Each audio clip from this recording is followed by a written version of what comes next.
Votre chaîne de télévision panafricaine For You Télévision, une autre vision du monde.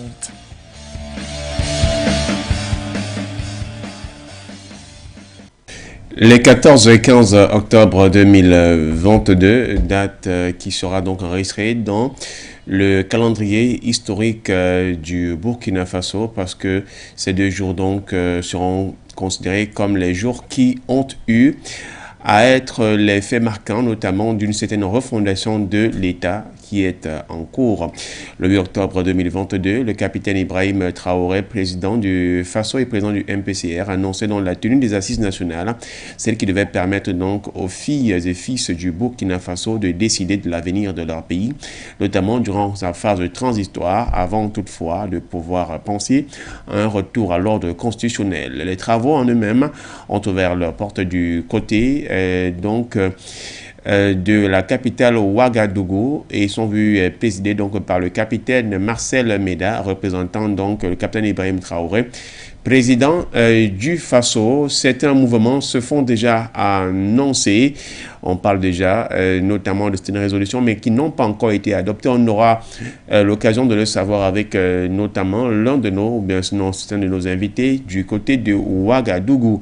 Autre chose aussi également à souligner, la fin de ces travaux, c'est le 15 octobre 2022, un jour historique pour le pays des hommes intègres, parce que le 15 octobre, justement, en 1986, donc Thomas Sankara perdait donc sa vie assassiné par certains membres de son entourage. Celui-là qui est considéré un peu comme une sorte de Che africain, portait donc plus haut la révolution du Burkina Faso.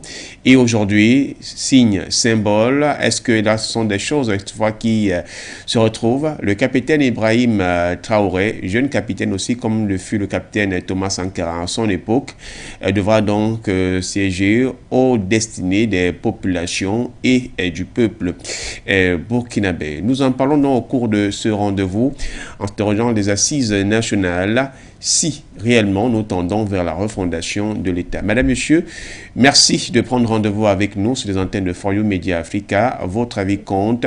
Le grand format du samedi 15 octobre 2022, c'est maintenant. Votre chaîne de télévision panafricaine For You Télévision, une autre vision du monde.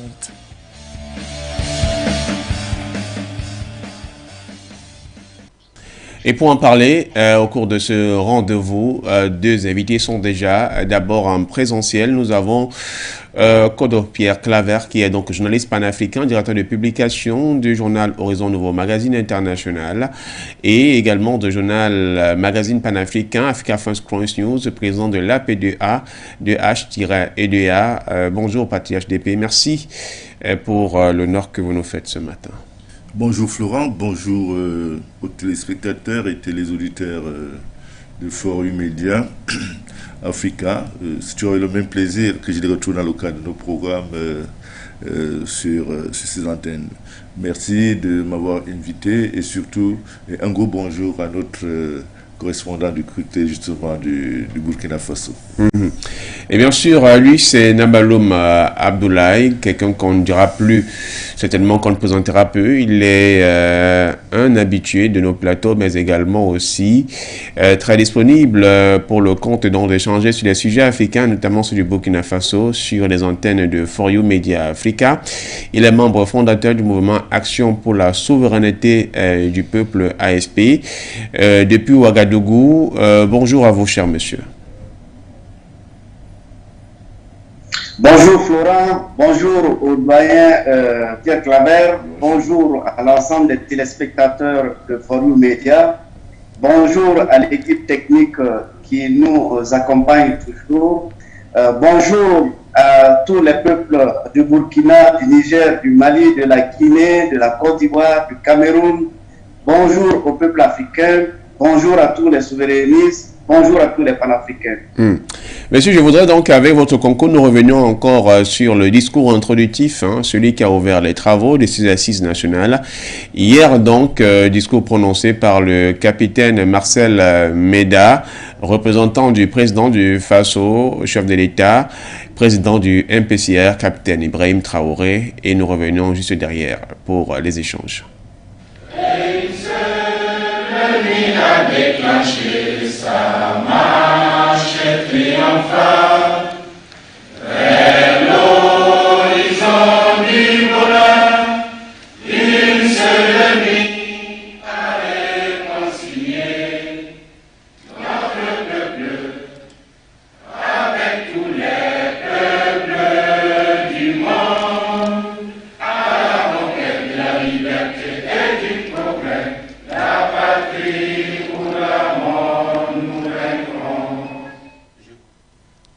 C'est un honneur pour moi de présider au nom du président du mouvement patriotique pour la sauvegarde et la restauration, chef de l'État, cette cérémonie d'ouverture des assises nationales consacrée à l'adoption de la charte de la transition. Mesdames et messieurs, si l'avènement du MPSR le 24 janvier 2022 a suscité beaucoup d'espoir pour le peuple burkinabé meurtri et confronté à une crise sécuritaire sans précédent, il y a lieu de reconnaître que nos populations ont désenchanté quelques mois plus tard face à la dégradation continue de la situation sécuritaire et humanitaire. Aussi, au regard des dérapages constatés et dans le souci d'éviter l'enlisement, il s'est avéré nécessaire de redresser la barre afin de poursuivre au mieux le processus enclenché.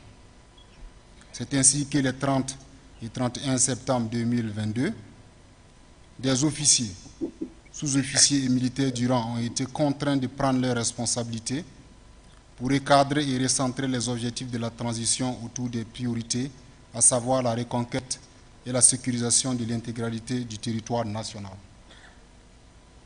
Mesdames et messieurs, le chef de l'État voudrait que ce processus, qui sera entamé à la suite de ces assises, soit non seulement inclusif, mais aussi et surtout conforme aux aspirations profondes de notre peuple.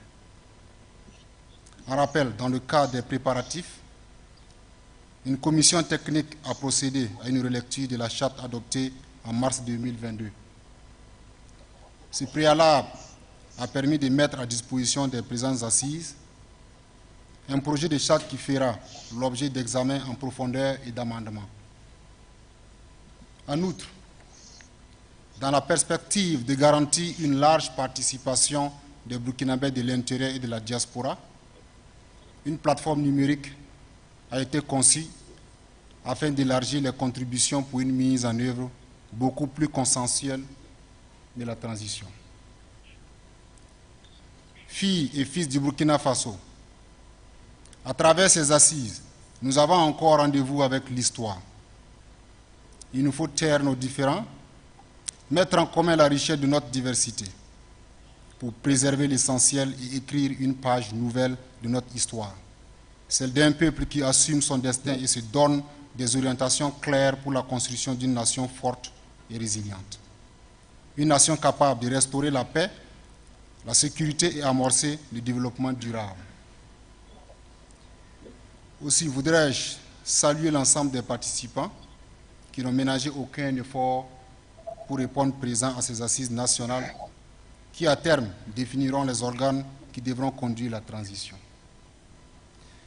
La signature de la charte qui sera issue de vos travaux marque le point de départ officiel de cette transition orientée vers les défis majeurs de notre pays.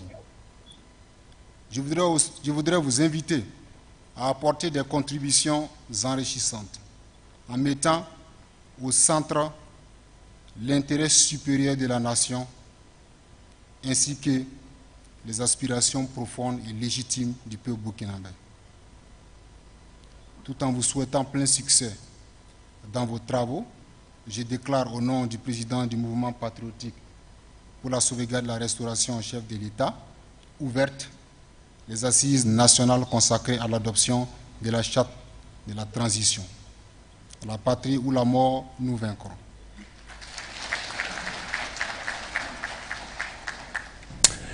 La patrie ou la mort, nous vaincrons. Une signature très chère au Burkina Faso et très chère également à Thomas Isidore Sankara, dont le jour d'anniversaire du décès est célébré ce jour du côté donc du Burkina Faso.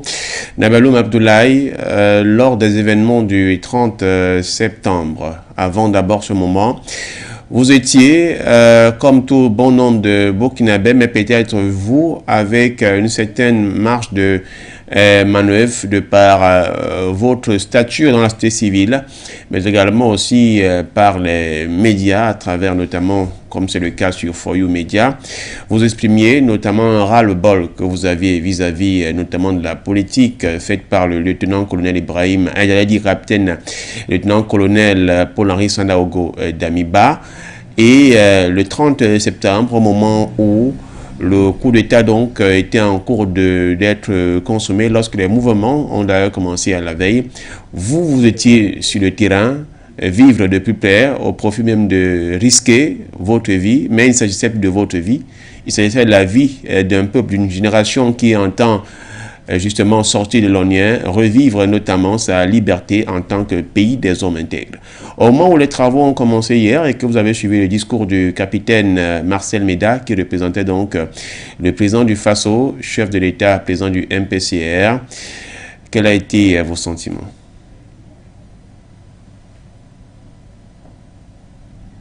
Merci. Je dirais c'est un sentiment de satisfaction et de joie pour la tenue de ces assises-là. Vous l'avez clairement indiqué, le président, l'ex-président Sandaogo Damiba, vraiment ce monsieur qui avait donné l'espoir, s'est retourné contre son peuple, a trahi véritablement les aspirations profondes du peuple, et c'est pourquoi on avait alerté, on avait dénoncé pour qu'il puisse rectifier le tir, mais on a compris qu'il avait déjà engagé un chemin qui n'est pas celui-là de la volonté du peuple, mais celui-là qui est de travailler contre son peuple. Donc c'est pourquoi lorsque le 30 septembre, le capitaine Ibrahim Traoré et son équipe ont engagé l'action pour recadrer la situation, nous avons vu cette action-là comme salutaire, et c'est pourquoi lorsque il a fait l'appel à toutes les composantes de la société burkinabé de sortir pour l'accompagner, vous avez vu la mobilisation qui a suivi du côté de Ouagadougou et dans toutes les autres localités, dans tous les grands centres du Burkina Faso. Les gens sont sortis massivement pour accompagner, pour dire que nous sommes d'accord que ce changement-là s'opère parce que le président d'alors, Damiba, ne répondait plus aux aspirations du peuple. Donc ça a été un ouf de soulagement. C'est pourquoi nous avons continué à le soutenir, et par la suite, vous avez suivi les événements où il était question que des anciens généraux voulaient, en tout cas manigançaient, pour prendre le pouvoir des maîtres d'Ibrahim Traoré avec le motif qu'il était jeune. Donc nous n'avons pas accepté cette forfaiture-là, nous l'avons combattu et nous avons soutenu effectivement que le capitaine soit notre président. À l'entame du premier discours de Traoré, je rappelle, il avait indiqué clairement que le président serait un civil ou un militaire, et toute chose qui laissait croire qu'il n'était pas du tout intéressé par la gestion du pouvoir. Mais la volonté du peuple éclairé, ce peuple-là qui est très clairvoyant, a vu clair dans le jeu que si on laisse une autre personne que le capitaine Traoré venir aux commandes, nous risquons de revivre les mêmes situations, nous risquons encore d'être dans un recommencement. C'est pourquoi le peuple s'est mis debout et a dit non, capitaine Ibrahim Traoré, si vous avez eu le courage de reconnaître que le MPSR 1 ne travaillait pas dans le sens de ce qui a prévalu le coup d'État le 24 janvier 2022, alors nous vous imposons de continuer cette action-là parce que vous êtes le seul, en tout cas pour le moment, du fait que vous avez eu ce courage-là, nous sentons que vous en avez la capacité de conduire ce pays-là. Donc c'est pourquoi la grande majorité est sortie pour dire non, ces assises qui vont se tenir il y a une seule chose qui est claire. Au sortir, il faut que ce soit Ibrahim Traoré qui soit président du Faso, président pour gérer la transition. Donc, si vous regardez hier ce qui s'est passé du côté de Ouaga 2000, là où se tiennent les assises, quand vous regardez les invités qui devaient prendre part aux travaux, il y avait environ 480 participants. Mais si vous regardez la foule qui est dehors, multipliée par 3 à 4 ou 5 même les participants, et cette foule qui est dehors ne scandait qu'une seule chose: il faut que les participants ressortent avec le nom d'Ibrahim Traoré comme président du Faso. Et effectivement, c'est ce qui a été fait. C'est pourquoi nous saluons à juste titre et à son honneur ce courage d'accepter la volonté du peuple, parce que nous avons dit désormais un président doit travailler pour son peuple, dans l'intérêt de son peuple et pour répondre aux aspirations profondes de son peuple. Donc ça, c'est une satisfaction d'étape que nous avons enregistrée. Il y a certains faits qui ont émaillé effectivement les assises. Je rappelle un des faits. L'homme politique, Edi Komboibo, qui s'était isolé pour prendre un café, en tout cas dans un café, il s'était isolé pour prendre du café, et les manifestants, le voyant s'isoler, ont scandé et l'ont menacé, et il a fallu l'intervention de la gendarmerie pour l'extirper et pour le sauver. Donc ici, l'incident qui s'est produit, c'est quoi? C'est pour encore témoigner que les vieux politiciens qui ont conduit ce pays-là dans le chaos que nous vivons, dans la souffrance des populations que nous vivons, c'est une menace pour leur indiquer clairement que le peuple désormais a besoin d'hommes vaillants, a besoin de patriotes, a besoin de panafricains pour poser les jalons de ce renouveau, parce que nous estimons que ces assises-là constituent ou vont constituer le renouveau du Burkina, le Burkina qui restaure la dignité du Burkinabé, qui restaure l'intégrité du territoire, qui va booster, en tout cas qui va bouter hors du pays cette insécurité-là et donner l'espoir aux populations et redonner de la vie à la nation. Parce qu'il faut le dire, il y a longtemps, ça fait depuis 6 ans que le peuple souffre, et de plus en plus, on n'arrivait pas à avoir, en tout cas celui-là, qui pourrait apporter des solutions pour amoindrir ces souffrances. Pour rappeler encore que les assises qui se sont terminées hier, dans la nuit, il a été sorti des communiqués que le jeune capitaine Ibrahim Traoré va présider la cérémonie de commémoration du 15 octobre. Le 15 octobre qui est la date d'assassinat du président Isidore Noël Thomas Sankara. Et vous vous souviendrez que depuis que le président Thomas Sankara a été assassiné, c'est la première fois qu'un chef d'État, un président du Burkina Faso, participe et préside cette commémoration-là. C'est vraiment symbolique, historique, et c'est fort pour nous, et nous le saluons à ce juste titre, et nous espérons croire que ces actions qui sont en train d'être posées et de se mettre en place vont caractériser et vont se perpétuer pour nous donner cet espoir-là, restaurer la dignité du Burkinabé. Merci justement à vous pour votre contribution et ces propos justement d'entrée de jeu. Patriarche Kodo, on a suivi Nabaloum. Est-ce que de manière très claire, au regard justement de ce qui s'effectue du côté donc du palais de Ouaga 2000 avec ce discours du capitaine Marcel Méda, d'un autre côté, il y a d'abord la charte de transition, parce qu'on y reviendra souligner certains aspects qui a été justement commis bien avant. Est-ce que clairement on est en face ou on est en passe d'avoir l'ère nouvelle? du Burkina Faso. D'entrée de jeu, je veux dire saluer Nabaloum pour son éclairage qui est extrêmement constructif. Et je vais également saluer ces jeunes qui ont pris le pouvoir du côté du Burkina Faso. Par exemple, partout ailleurs en Afrique, la plupart passent encore le temps à jouer au TRC et à miser sur les paris sportifs. Vous voyez à quel âge ces enfants sont en train de prendre en main le destin de leur pays et surtout, ils ressuscitent la mémoire d'un illustre disparu. C'est pour ça que j'ai tout eu, c'était l'occasion de le faire pour des programmes que nous tenons ici, à rappeler que les peuples se définissent par rapport à leurs référents. Lorsque les Français parlent du général de Gaulle, en bien, c'est parce qu'ils en ont fait une icône. Aujourd'hui, le peuple burkinabé se reconnaît à travers la mémoire de Thomas Sankara.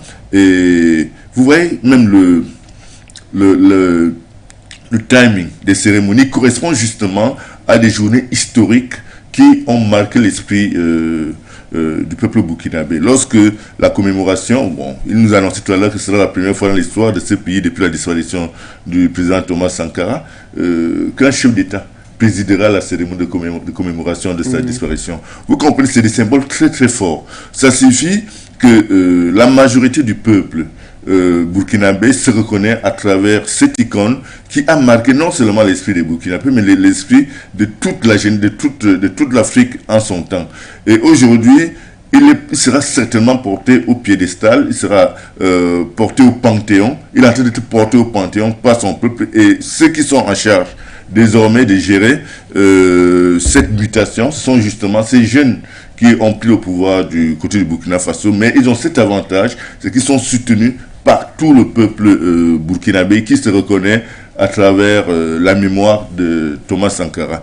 Je pense donc que ce qui va se passer du côté du Burkina Faso, c'est une mutation profonde en matière de gestion politique, de gouvernance publique, parce qu'il sera question pour les nouveaux dirigeants burkinabés de remettre à table, toute l'approche idéologique à travers laquelle le président Thomas Sankara se reconnaissait, parce qu'il a porté une révolution qui a suscité beaucoup d'espoir en son temps, mais malheureusement qui a été cassée par les forces négatives soutenues par des puissances extérieures à l'époque. Aujourd'hui, le Burkina Faso se retrouve dans une position charnière qui lui permet de se définir comme État souverain, État panafricaniste. Lorsque vous suivez Nabaloum, vous sentez qu'il y a quelque chose qui le pousse, qu'il le fait, il y a une certaine passion qui le pousse, et c'est sûr que cette passion est partagée par la majorité de la jeunesse burkinabé. Et vous savez, il y a quelqu'un qui disait que rien de grand ne se construit sans passion. Et je crois que tel que c'est parti du côté du Burkina Faso, il y a lieu d'attendre bien des chamboulements, bien des bouleversements. Non seulement au sortir au lendemain du projet de la charte de transition en cours d'élaboration. Et vous verrez même que cette charte-là sera justement inspirée par toutes ces valeurs que défendait Thomas Sankara et à travers lesquelles le peuple burkinabé se reconnaît. Je suis certain que, parlant par exemple des accords de coopération qui ont toujours plombé, franco-africains, qui ont toujours plombé le développement de l'Afrique francophone, cette charte va clairement définir le cadre de la coopération internationale entre le Burkina Faso et les puissances extérieures, et ce sera à l'avantage du peuple burkinabé et à l'avantage du Burkina Faso. Donc certainement, nous sommes en droit de nous attendre à quelque chose de très très intéressant qui pourrait peut-être, pourquoi pas, inspirer les autres pays si jamais leurs dirigeants auront assez d'audace pour suivre l'exemple burkinabé. Voilà donc, merci. Nabaloum, on avance au fur et à mesure, une date historique donc pour finir en termes de travaux, mais d'abord revenons un peu à ce qui s'est passé à la journée d'hier. Les travaux sont terminés tellement tard. Il y a la journée de commémoration aujourd'hui, mais il y a aussi certainement le discours de fin pour mettre dans un terme à ces travaux. Est-ce que pour le moment, il y a eu des voix élevées, parce qu'on est quand même rentré directement dans les questions de fond de débat. On s'attend à ce que plusieurs parties prenantes qui sont donc à ce rendez-vous donnent des points de vue qui peuvent aboutir à ce que le Burkina Faso soit gagnant, mais dans la gestion ou bien dans les différents compartiments qui devront être touchés, on n'est pas d'accord. Ça, généralement, ça peut arriver, notamment la question beaucoup plus celle du partenariat, si seulement elle est évoquée. On se rend compte que il y en a qui sont pour, certainement la Chine, et une grande majorité qui est pour le compte de la Russie. Est-ce que on peut, avec vous, tenter d'avoir un petit peu l'ambiance de ce qui a pu se dérouler du côté du Palais Ouaga 2000? Merci.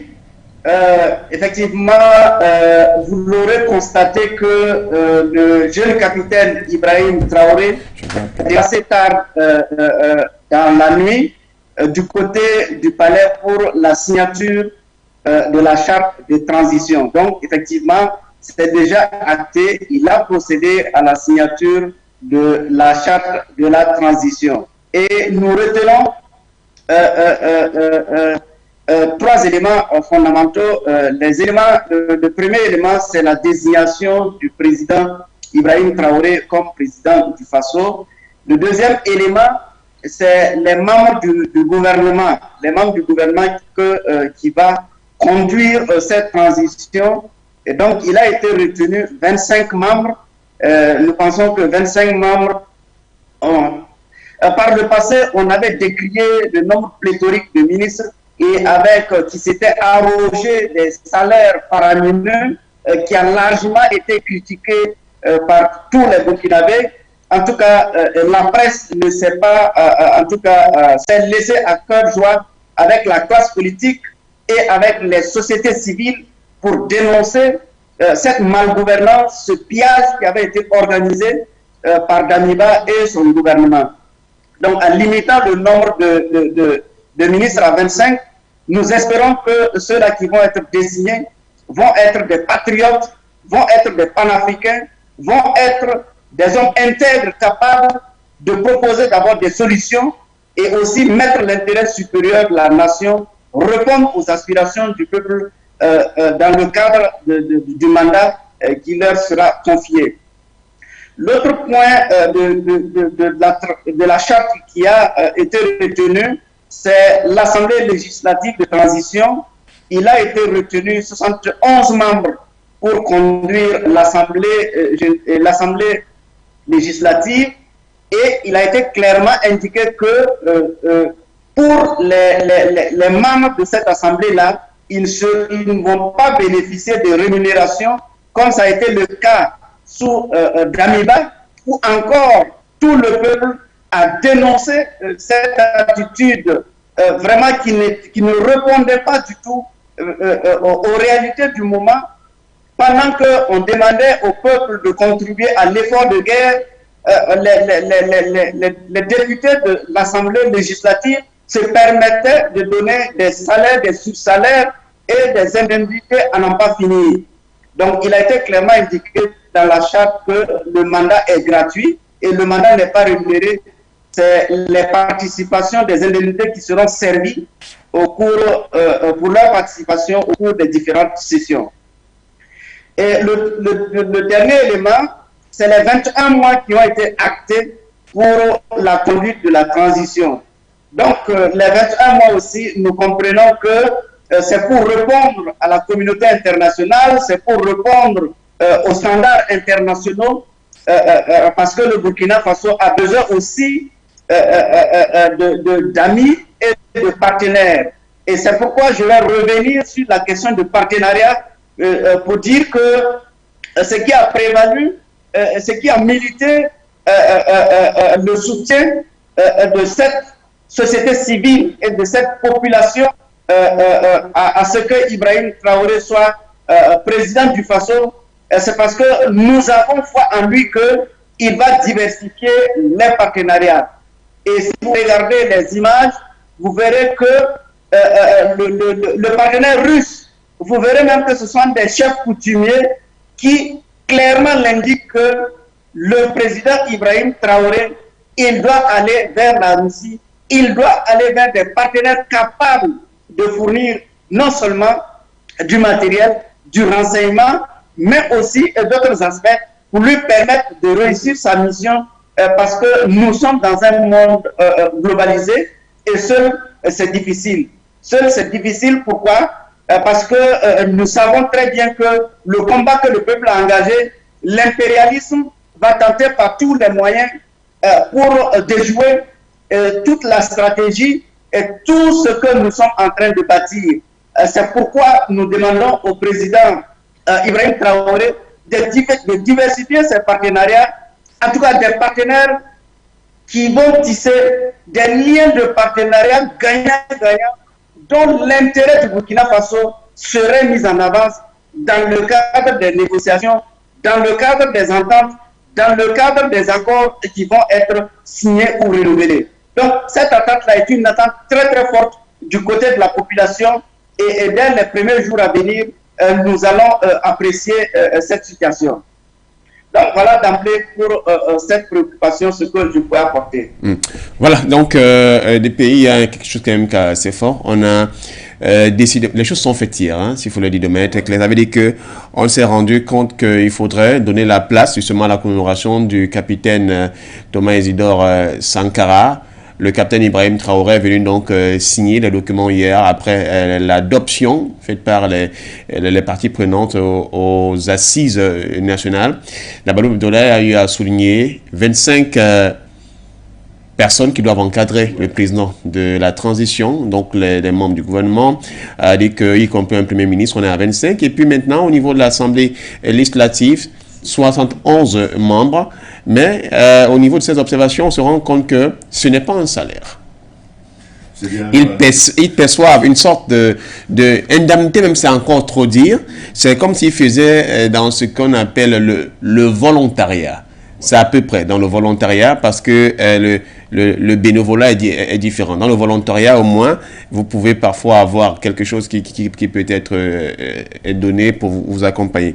Donc, on comprend clairement que on ne voudrait pas se lancer directement. Le peuple reste toujours très méticuleux dans sa façon de lâcher prise tout ce qui concerne complètement sa souveraineté pour que l'équipe qui est en place, on voit clairement où les résultats sont en train de mener. Ça, c'est déjà une approche qui est inspirée par ce qui se passe en Chine. Vous savez, les députés chinois n'ont pas de salaire. Ils sont bien nombreux, mais ils n'ont pas de salaire. Je crois que les autorités burkinabées ont tenu à s'inspirer parce que un député sert le peuple. Donc en réalité, il est au service du peuple, il n'a pas besoin, c'est pas normal qu'il ait un salaire. Ça, c'est la philosophie chinoise. Je crois que c'est cette philosophie que les nouvelles autorités burkinabées sont en train d'implémenter. Quand vous voyez la réduction du nombre des membres du gouvernement, qui est ramené à 25, c'est parce que justement, ils ne vont pas là pour des raisons politiciennes. Ils vont là pour construire un pays qui a besoin des efforts de chacun de ses fils. Et ces ministres ne seront donc pas les ministres qui viennent voler, piller les caisses de l'État pour se faire beaucoup d'argent. Ces ministres auront la charge de faire partir le Burkina Faso sur de nouvelles bases. Et pour entrer dans l'histoire, il ne sera pas question pour eux de piller les caisses de l'État, mais davantage d'apporter leur contribution à chacun dans son département ministériel concerné à la fondation d'un pays qui se veut demain très grand et qui s'inspire de ce que Thomas Sankara, leur icône, a voulu faire. Parce que vous vous rappelez que Thomas Sankara roulait en Renault, je crois que c'était un Renault 9, un Renault 5, quelque chose comme ça. Donc c'est après lui qu'on a vu des ministres au Burkina Faso rouler sous son assassin. On a vu des ministres rouler en 4x4 et autres. Donc il y a toute une symbolique que ces gens sont en train d'implémenter et qui est très favorable à la reconstruction du Burkina Faso. Vous voyez, il y a donc 111 députés qui ont travaillé sans salaire. Il y a les ministres. Ça suffit en fait que tout le monde s'inscrit dans une dynamique, dans une espèce de sacerdoce ou alors dans une espèce de, je peux dire, d'altruisme en faveur de la renaissance du Burkina Faso. Et ça, c'est à saluer. Vous comprenez que ces jeunes qui sont arrivés au pouvoir veulent réincarner l'esprit hérité du discours de l'idéologie de Thomas Sankara. Et le peuple, ils ont tout de même un avantage. le peuple burkinabé est un peuple qui comprend très bien où est-ce qu'il va et ce qu'il veut. L'achat de la transition ne sera qu'une feuille de route qui va leur permettre d'orienter leurs actions politiques. Ça, c'est une certitude. Donc, à ce titre, le peuple se sent donc associé à la gestion du pouvoir au sommet de l'État. Et à partir du moment où ceux qui gèrent le pouvoir au sommet de l'État respectent la charte qui a été validée par le peuple, il y a certainement beaucoup de mutations qui seront en cours parce qu'on aura les détails, sur les amendements et autres d'ici là. Mais ce qui est certain, pour garantir la sécurité, sécuriser même les infiltrations, les gérances étrangères, il fallait effectivement associer le peuple à ces démarches. Donc, ceux qui sont à la tête du Burkina Faso ne sont pas des Jacobins qui pensent avoir la science infuse et dont les décisions ont valeur de loi. Ils sont plutôt dans une démarche ils ont plutôt une feuille de route qui leur permet d'orienter leurs décisions politiques en faveur de leur pays. Donc certainement, nous sommes en train de vivre quelque chose d'unique en Afrique en ce moment du côté du Burkina Faso. Et vous voyez qu'aujourd'hui, c'est la commémoration de l'assassinat de Thomas Sankara. Et ce sera la première fois, depuis sa disparition, qu'un chef d'État participera à cette commémoration. Il y a tout de symbolique dans cette affaire. Et je pense que le pouvoir burkinabé va essentiellement fonder sa force, ses ressources, ou alors son audace sur l'intérêt du peuple, sur les aspirations du peuple. Et certainement, lorsqu'on parle de 21 mois de transition, c'est pas tiens, mais du moment où le peuple est associé, c'est le peuple qui décidera de qui sera à sa tête ou pas. Donc, je pense qu'on ne devrait même pas faire l'objet d'un long débat. Mais là, ils ont réussi une chose déjà, c'est de tenir des travaux inclusifs, sans ingérence étrangère en tant que telle. Mais il faudrait qu'ils restent très vigilants.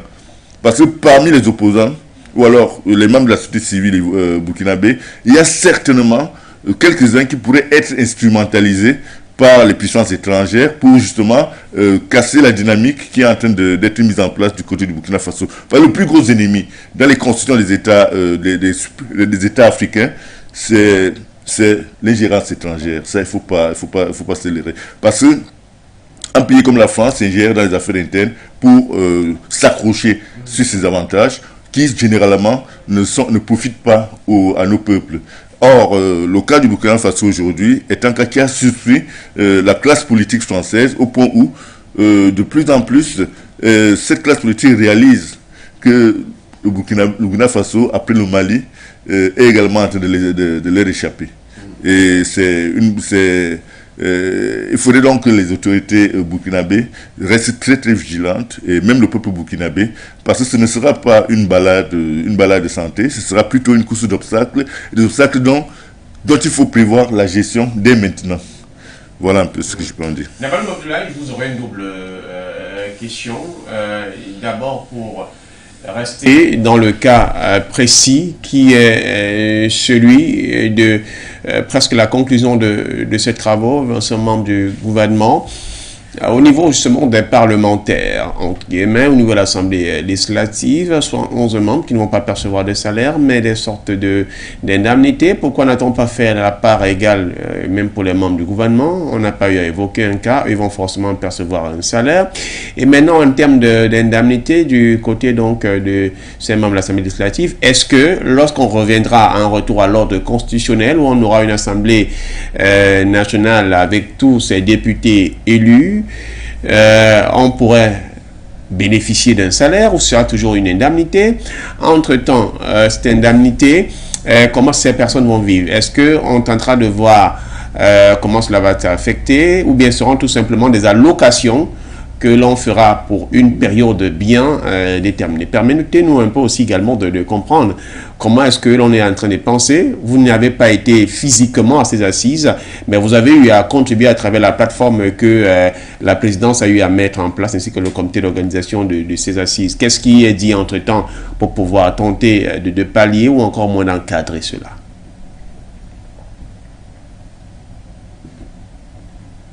Merci. D'abord, il faut dire que ces assises, pour nous, c'est l'espoir d'un renouveau.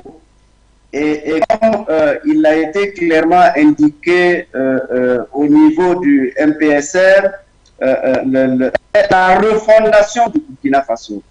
Donc nous espérons qu'au terme de cette transition, il va être proposé une refondation qui va prendre en compte les aspirations du peuple, mais aussi la gouvernance dans sa globalité.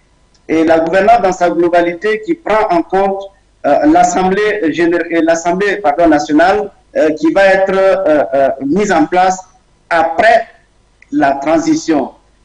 Bien entendu, si on compare à ce qui était fait auparavant, il faut reconnaître que les députés ont des faveurs, en tout cas ils ont des rémunérations conséquentes et certaines faveurs en tout cas qui leur permettent d'avoir une vie décente. Cependant, la refondation doit examiner l'ensemble de ces points pour que l'argent du contribuable ne soit pas là pour récompenser les députés qui, au fond, ne font pas véritablement un travail dans le sens d'améliorer le mieux vivre du Burkinabé.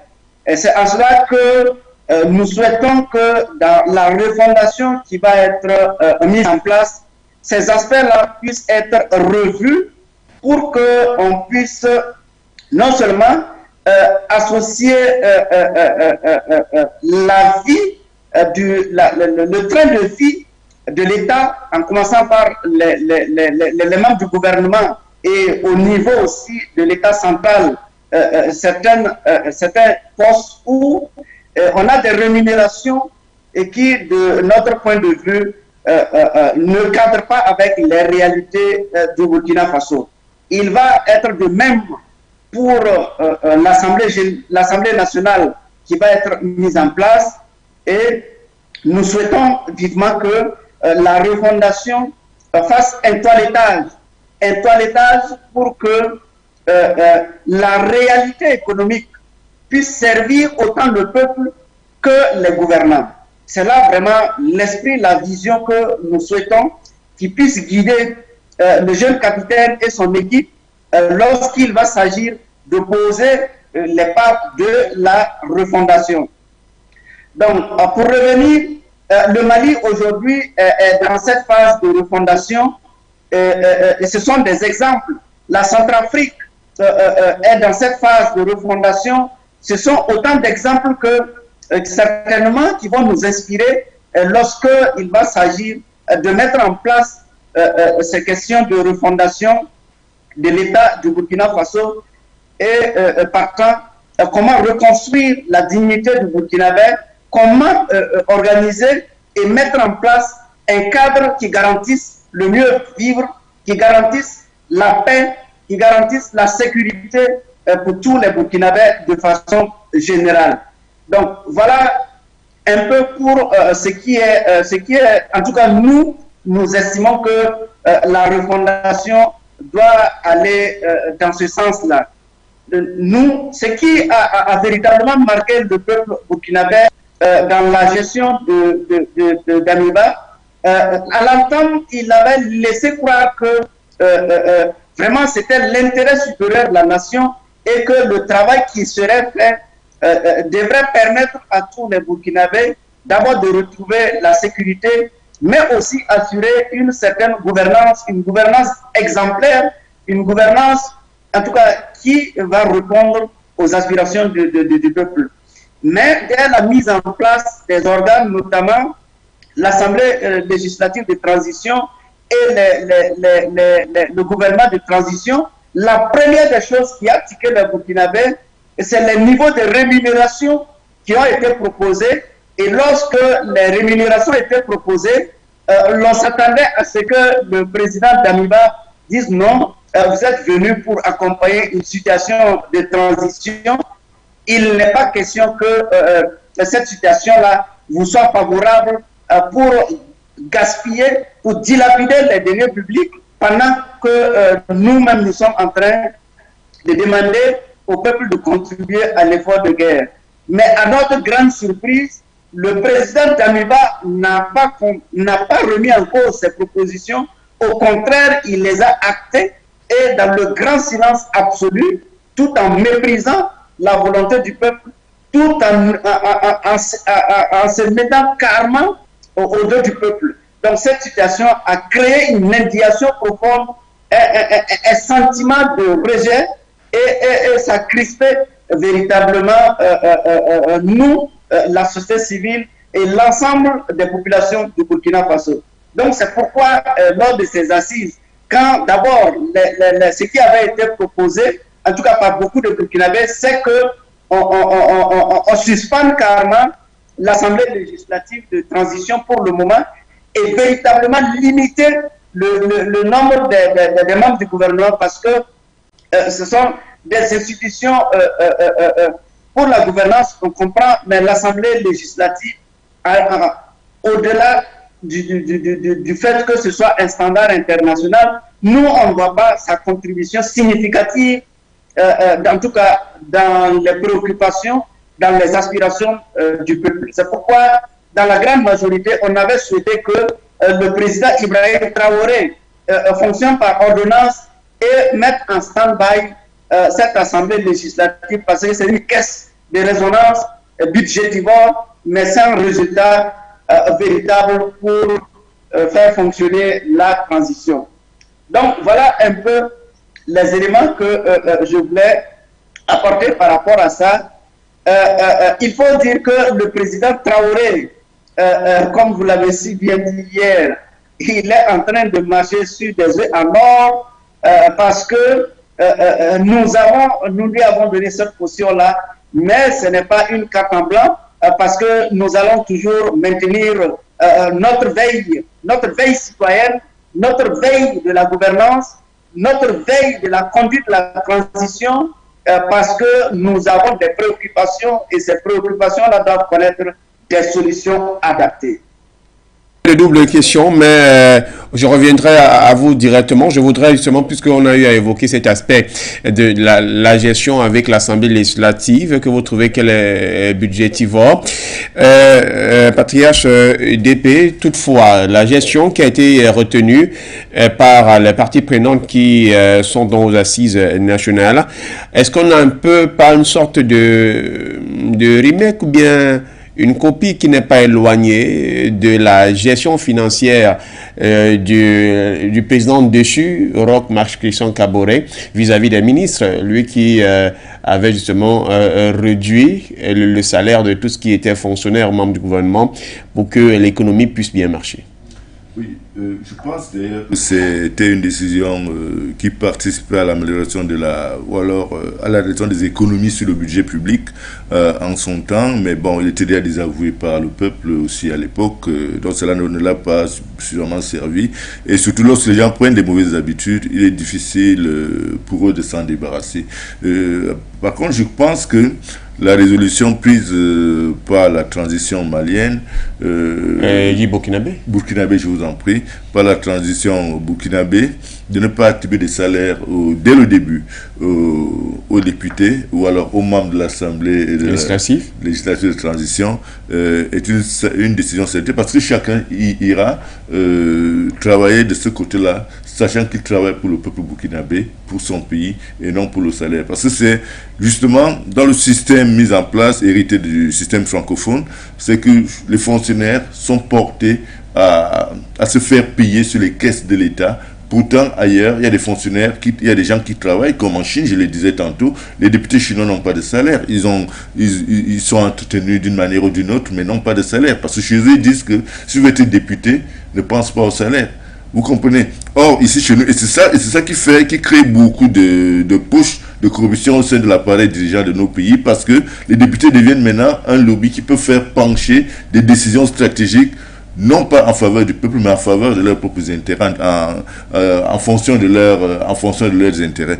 Je pense que la décision des autorités burkinabées concernant donc les salaires est une décision salutaire qui va non seulement permettre à l'État de faire des économies sur les dépenses, mais également qui va également permettre à ces acteurs-là de se concentrer sur l'essentiel et non sur des retombées individuelles qu'ils attendront de leur fonction au sein de cette institution. Le temps également de rappeler, ou bien, pardon, de souligner aux téléspectateurs que le standard est ouvert pour réaction au plus 237 693 549 668 Skype for You TV et au plus 64 9 849 05 26. Ce programme est diffusé en relais sur For You Media Radio et fréquence 96.3 MHz du côté donc de Douala au Cameroun et des zones environnantes.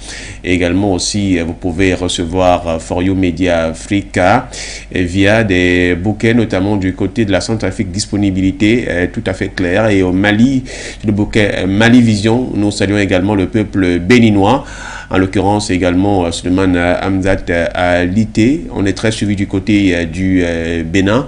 Nous a-t-on fait savoir également aussi du côté du Burkina Faso, où nous sommes donc en direct ce matin pour traiter notamment des assises nationales et la question de la refondation de l'État. Il y en a qui ont déjà commencé à faire leur réaction sur la page Facebook For You Media, où l'émission est également diffusée, ainsi que sur notre compte YouTube. Alors, pour venir à vous, Nabaloum Abdoulaye, quand on parle, on essaie de voir une question d'image symbolique, on essaye de regarder un certain idéologisme ou bien une idéologie qui est fondée sur la démarche du capitaine Isidore Thomas Sankara, paix à son âme. Donc la commémoration du jour d'assassinat est faite ce 15 octobre du côté de Ouagadougou. Il y a eu comme une sorte de vent de révolution, même si clairement hier on avait que nous n'y sommes pas, mais une sorte d'air de soulagement, une bouffée d'oxygène quand on a vu un capitaine venir prendre les rênes. On s'est dit clairement que il est à la suite notamment du capitaine Isidore Thomas Sankara et que pour 7 ans burkinabé, c'est le nouveau Thomas Sankara qui renaît de ses cendres. Merci. J'aimerais revenir effectivement sur la rémunération des députés avec cette approche de la Chine où on dit que le député n'a pas de salaire. Et ce serait véritablement une bonne chose dans nos pays parce que lorsque vous regardez la classe politique, il y a certaines personnes qui ont compris que la politique c'est un métier. Et être député, c'est un travail, c'est une fonction qui permet véritablement d'avoir un salaire et voilà, allègrement, il faut se faire élire et dès qu'on se fait élire, et à toutes les sauces, vous allez voir, le nomadisme politique est cultivé à partir de ce concept parce que lorsque on est député, on a un salaire. Donc, s'il arrive qu'on puisse advenir à cette solution qui est que le député n'a pas de salaire, mais travaille et perçoit des indemnités de session, ce serait une très bonne chose et ça permettra, de mon point de vue, de rehausser même la qualité de participation et la qualité de contribution pour la destinée de la nation. Parce que cette motivation de venir parce qu'on va avoir une rémunération et des avantages de façon indirecte, ce qui peut être une contribution réelle, effective, quant au bien-être, quant à la promotion, ou en tout cas trouver des solutions pour faire avancer le pays.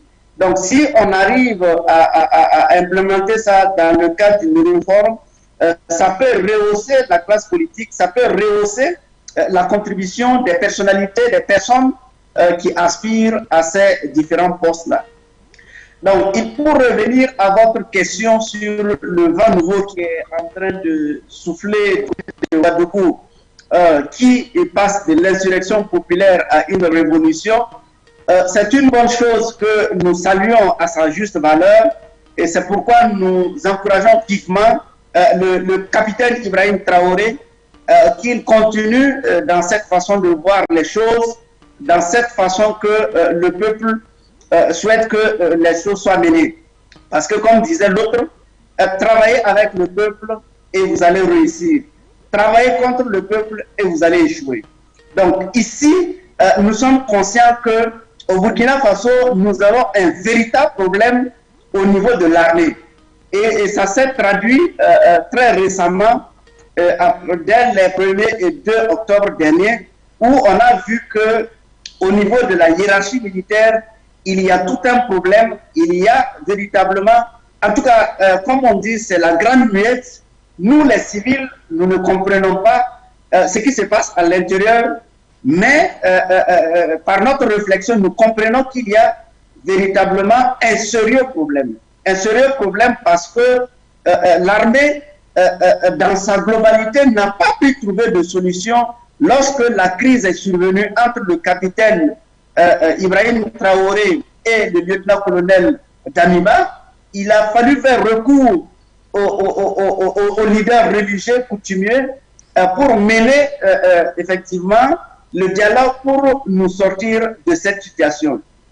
Donc ce que nous souhaitons, c'est que le capitaine Ibrahim Traoré, sa prise de pouvoir, en tout cas, il jette un coup de pied dans la fourmilière pour en tout cas réorienter et donner sa vision de comment est-ce que l'armée peut être républicaine, l'armée doit être au service du peuple. Parce que jusqu'à présent, depuis que la question d'insécurité s'est posée, l'armée ne s'est pas véritablement illustrée comme celui-là qui est le garant de la stabilité, de la sécurité du peuple. Au contraire, des informations que nous avons par-ci, par-là, c'est que c'est l'armée, en tout cas au sein de l'armée, il y a des velléités tendant à saper certains efforts, il y a des velléités qui en tout cas donnent des compromissions dans l'exécution de certaines missions, des lourdeurs à n'en pas finir, mais au dessein de desservir la population.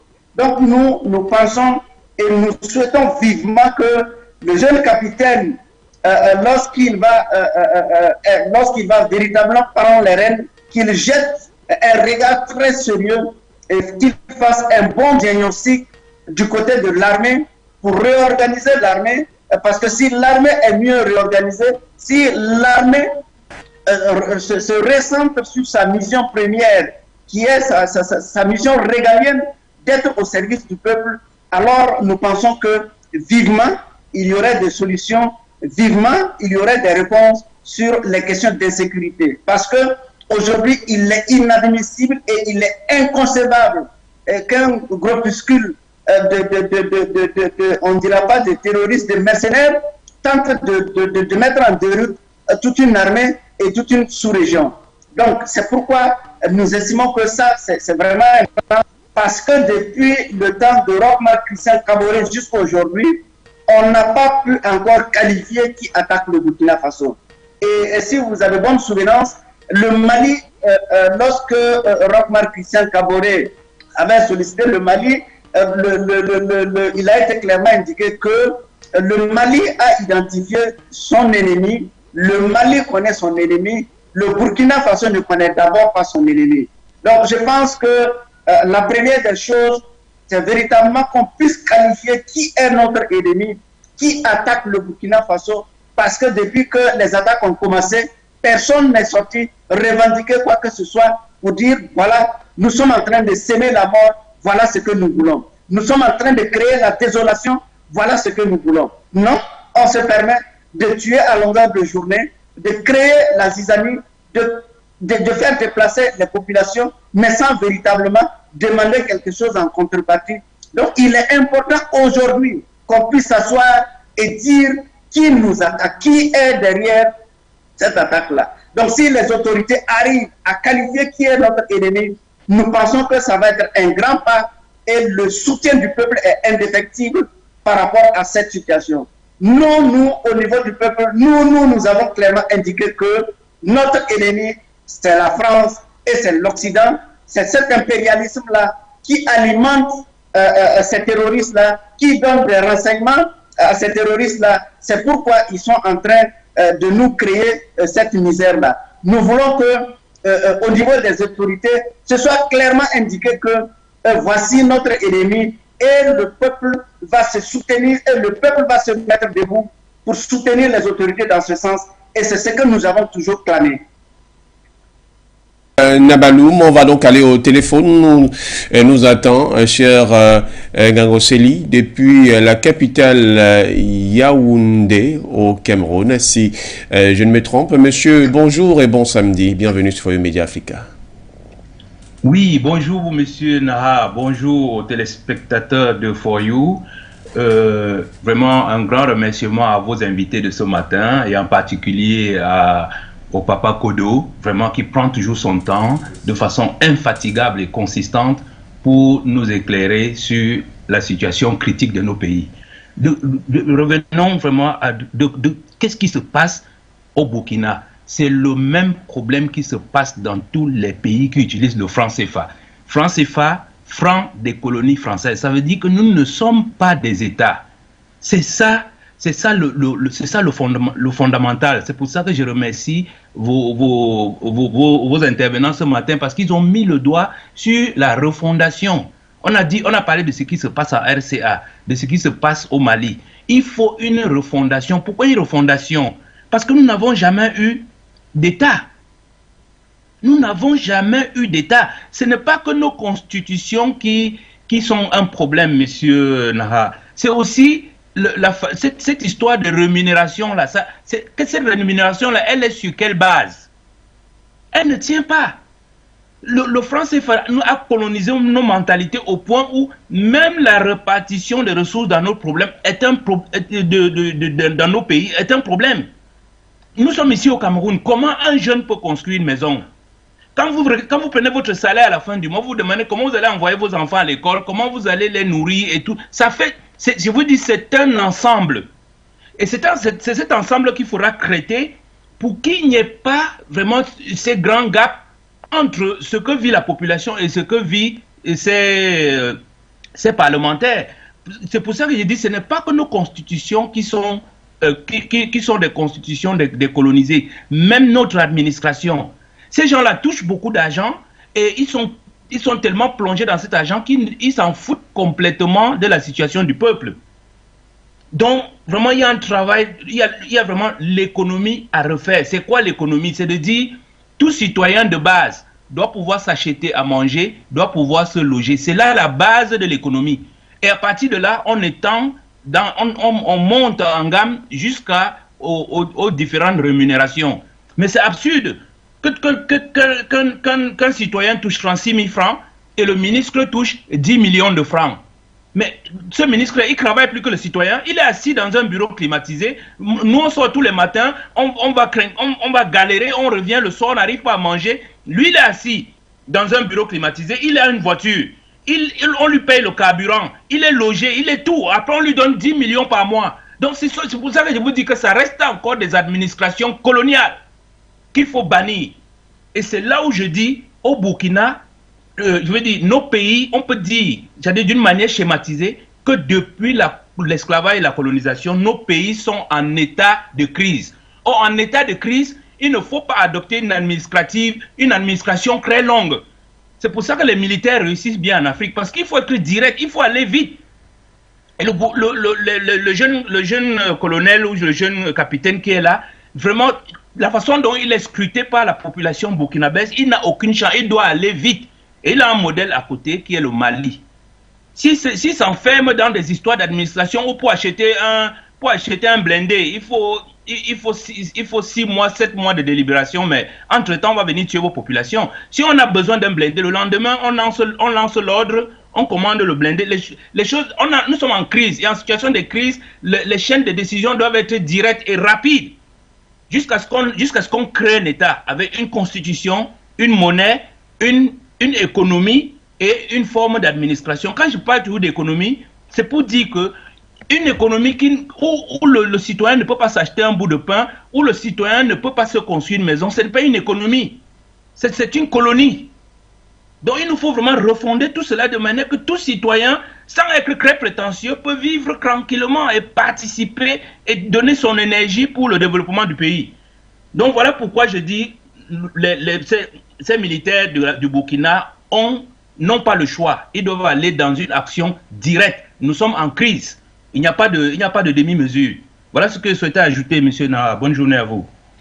Et à vous, M. Ngandoseli, pour votre contribution ce matin. Vous avez été interpellé, apprécié d'ailleurs, au regard seulement du discours prononcé par Nabaloum tout à l'heure. Il y a un sérieux problème au niveau de qui ou quel est l'ennemi justement du Burkina Faso, celui-là qui met en mal, comme nous sommes dans le cas précis de ce pays qui est en voie de refondation de son État, mais également d'autres pays africains.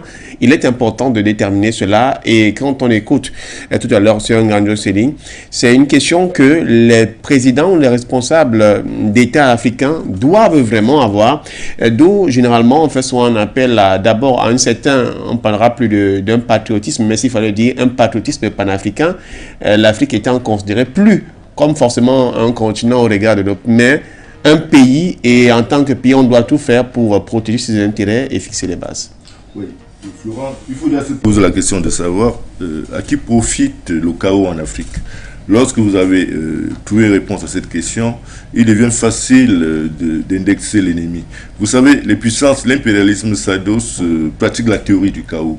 C'est-à-dire, c'est quand il y a le chaos que l'impérialisme profite pour piller sans contrepartie les richesses des pays victimes du chaos. Comment est-ce que ce chaos n'a pas cours du côté de l'Amérique latine ou du côté de l'Asie, ou alors même du côté, ou même en Occident? Simplement parce que nos États sont fragiles, et ceux qui tiennent le double discours, et jusque-là, au plus qui on allait chercher de l'aide pour lutter contre l'insécurité, sont en réalité des pompiers pyromanes. Je veux parler de la France, qui, vous êtes d'accord avec moi qu'en Afrique, il y a des gens qui n'arrivent pas à s'offrir 2 repas en une journée. Mais comment est-ce que ces gens peuvent donc avoir des armes qui coûtent près de 2 millions de francs CFA? Il y a quelque chose qui ne va pas. Vous allez à l'est de la RDC, vous verrez des gens qui ont l'air des gueux. Vous allez à RCA, vous avez des gens qui ont l'air des gueux, mais qui ont des armes et des munitions. Il y a un problème. Ces armes, qui leur fournissent ces armes? Qui leur fournissent ces armes pour attirer le chaos? Ce sont dans ceux à qui profite le chaos qui fournissent ces armes, et ce sont dans ces puissances étrangères qui en fait entretiennent le chaos pour piller sans contrepartie nos ressources naturelles et même humaines. Parce que le chaos a des conséquences énormes, même sur des populations qui sont obligées de se déplacer en masse pour rechercher refuge ailleurs. Et en se déplaçant en masse, il y a certains qui se retrouvent en train de courir l'aventure d'une traversée du désert, du Sahara à pied, et la Méditerranée à la nage, pour rejoindre l'Eldorado imaginaire que l'Occident a tenté de mettre dans nos esprits. Donc, il ne s'agit pas de faire dans la langue de bois, il faut désigner, les Africains doivent désigner désormais le coupable, l'auteur du chaos. L'auteur du chaos en Afrique francophone, c'est la France. Et vous voyez, lorsque vous analysez la situation qui se passe actuellement du côté de l'Ukraine, dans le cadre de l'opération spéciale, vous verrez que la France est un loup dominant de cette meute de prédateurs. Parce que vous avez vu comment est-ce que le président Macron est toujours au premier loge. Il fait des sorties à tort et à travers, parce que justement la France est le cheval de Troie du pillage des ressources africaines en faveur des pays occidentaux. Lorsque vous voulez du bois en Suède, c'est la France qui vous vend du bois. Mais est-ce que la France a du bois chez elle? Pas du tout. C'est le bois volant en Afrique que la France revend. Lorsque vous voulez de l'uranium en Europe, c'est l'uranium nigérien que la France vend aux autres. Voilà pourquoi il y a une espèce de solidarité barbare entre tous ces pays de l'OTAN qui aujourd'hui permet à la France de pouvoir bénéficier de leur solidarité en cas de coup dur et de poursuivre dans ces opérations de pillage systématique des ressources naturelles et humaines en Afrique. Vous avez un pays comme le Canada où la population a vieilli à près de 70-80% et qui passe le temps à organiser une nouvelle forme de traite négrière à travers des opérations immigration au Canada. Est-ce que ces gens qui vont au Canada ont été formés par le Canada? Ils ont été formés par des ressources africaines, mais quand ces gens sont formés, ils se retrouvent en train d'émigrer vers le Canada, et c'est une escroquerie. C'est une escroquerie. Comment vous voulez que les pays africains se développent dans un contexte pareil? C'est difficile. Non seulement ils vont au Canada, les États-Unis sont en embuscade, la France est en embuscade, tous les pays occidentaux sont en embuscade. Pourtant, les mêmes pays occidentaux refusent de faire désormais, de faire des enfants au nom de leur passion pour les LGBTI. Vous comprenez? Il faudrait tout simplement qu'aujourd'hui, que l'Afrique s'inspire de tout cet environnement. Les gens africains s'inspirent de tout cet environnement pour repartir sur des bases un peu plus nationalistes en ce qui concerne les États africains. Parce que jusque-là, on a l'impression que moi j'ai l'impression que nous subissons davantage la pression internationale sans véritablement mettre en place des instruments pour faire face à celle-ci. Et lorsqu'on voit des pays comme le Burkina Faso passer par un levier légal à travers les assises qui ont eu lieu de ce côté-là, je pense que au sortir de cette transition, le Burkina Faso disposera des outils juridiques constitutionnels capables de le mettre à l'écart d'un certain nombre de choses, parce que tout ce qui se passe de ce côté-là est inspiré par la volonté du peuple qui, à l'unanimité, cherche à sortir de l'ornière. Lorsqu'on parle d'insécurité, lorsqu'on parle de la pauvreté, tout ceci est mis dans le même panier par rapport à l'Occident. C'est grâce à l'insécurité, à la pauvreté, que la précarité s'installe dans nos États. Et à partir de la précarité, nous devenons nos dirigeants et nous devenons malléables tout simplement. Aujourd'hui, pour revenir sur le Burkina Faso, je pense quand même que quelque chose de très important, une mutation très très importante est en cours de ce côté-là. Et laissons le temps au temps, mais certainement quelque chose de très très important se passe et qui pourra demain ou après-demain inspirer d'autres États africains. Sur la question notamment du pillage avec l'ennemi occidental impérialiste qui se cache derrière les puissances africaines et la façon avec laquelle les chefs d'État presque corrompus vu de ce prisme-là se comportent. Il y a donc Kingela Mayemba qui a fait justement... Oui, Zafel, permettez d'abord que je puisse lire justement ce message en commentaire sur Facebook avant de vous donner la parole. Et donc Kingela Mayemba depuis la République démocratique du Congo qui dit en RDC c'est plutôt le contraire, les institutions pillent et gaspillent tout l'argent du peuple congolais à leur profit. Un exemple justement, le président touche 2 millions de dollars américains, les ministres plus de 40 000 américains, les députés touchent plus de 21 000 américains, etc. Tout budget est gaspillé par le sommet de l'État. Le peuple congolais doit mettre fin à cette mauvaise gestion du pays. Vous avez évoqué notamment tout à l'heure une partie de l'Est de la RDC. Tout le temps, les gens sont en guerre, mais sans pouvoir avoir de véritables résultats. Zafel, depuis l'Allemagne. Bonjour, monsieur, bienvenue. Bonjour, mon frère. Bonjour à vos invités. Bonjour, mon frère qui se trouve de l'autre côté du Burkina. Moi, comme le précédent, celui qui a parlé avant moi, il a tout dit. Hein. Mais moi, je vais dire au Burkinabé. Parce que ce que vous faites aujourd'hui, moi, je ne comprends pas si l'administration est en mouvement. Mais je vais vous dire quelque chose. Quand le singe t'invite chez lui, là, regardez le mouvement du singe. Quand il va à gauche, il faut aller à gauche. Quand il va à droite, il faut aller à droite. Présentement, quand vous voyez Poutine, qui est en train de travailler, qui est en train de faire des choses sérieuses pour l'Afrique, alors il vous attend et vous traînez les pas. Mais c'est qu'on doit faire en un seul jour, vous faites ça en une semaine. Mais comment vous voulez que les choses avancent? Mais changez un peu de fusil d'épaule. Parce qu'aujourd'hui, vous avez perdu beaucoup des villages aujourd'hui qui ne sont plus aujourd'hui sur la carte du Burkina. Alors, vous traînez pas, pourquoi? Vous avez peur de qui? Vous avez vu, vous êtes des enfants de Sankara, de Thomas Sankara. Quand il a pris le pouvoir, automatiquement, il s'est mis au travail. Mais je ne vois pas, monsieur, le capitaine, le jeune. Attends, il n'y a pas de jeune. Tu es un homme. Celui qui a des armes en main, ce n'est pas un petit. Tu as les armes, c'est pour que... Attends, je suis un peu perdu là. Quand j'écoute et quand je vois les images qui défilent sur mon portable chaque fois, j'ai des pincements de cœur. Vous avez peur de qui? Et vous voulez attendre qui va vous donner l'ordre avant que vous bougez les fesses? C'est vous-même. Alors, depuis que tu as pris le pouvoir, c'est un représentant ou c'est quelqu'un. C'est-à-dire que ne regardez pas d'où vient ce jeune homme ne regarde pas sa religion, ne regarde pas sa région, mettez en tête que c'est un Burkinabé qui est là. Donc, ne dit pas parce que ce n'est pas un Moussi, ce n'est pas un chose, comment dire, ainsi de suite. Vous allez faire comme ce qui se passe en Côte d'Ivoire. Arrêtez ça. Mettez-vous au travail. Les gars vous attendent et vous traînez les pas. Et quand demain, ils vont ceux qui sont en embuscade là, ils vont vous serrer le cou là. Vous allez faire comment? C'est pour encore tomber encore au fond, hein, à des kilomètres de profondeur. Donc moi, quand je vois le Burkinabé aujourd'hui, le capitaine, il doit prendre et former son gouvernement et puis rapidement envoyer le ministre des Affaires étrangères ou de la Défense en Russie pour discuter de la défense et de la sécurité du pays. Un point très. Moi, je ne sais pas pourquoi on est en train de traîner les pieds. On est là, des réunions sur des réunions inutiles. Oui, vous devez concerter sur les grands, les dévanciers. Ça, c'est clair. Mais quand on prend là, c'est que tu es grand déjà. C'est toi qui décides. Donc, tu avances. Ce que toi, tu dis là, c'est ça, les gars vont suivre. C'est clair.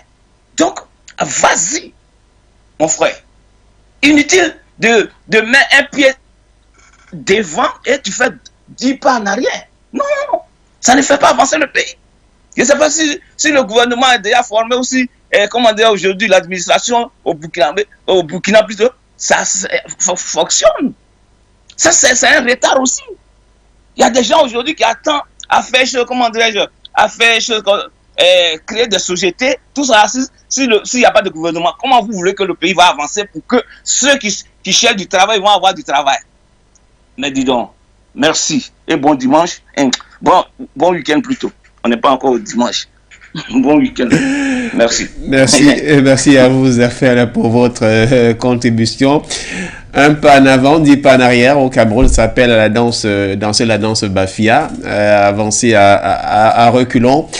Et voilà donc, Nabaloum Abdullah, vous comprenez clairement que le poids pèse énormément, tant sur les épaules du capitaine Ibrahim Traoré. On ne parlera plus de jeune capitaine parce qu'il est un homme et au rythme là où les choses vont, c'est parce que justement il est une personne ou une personnalité imposante que le peuple, vous lui avez fait confiance, mais également aussi sur vos épaules, il y a également de la pression qui pèse de toutes les deux parties.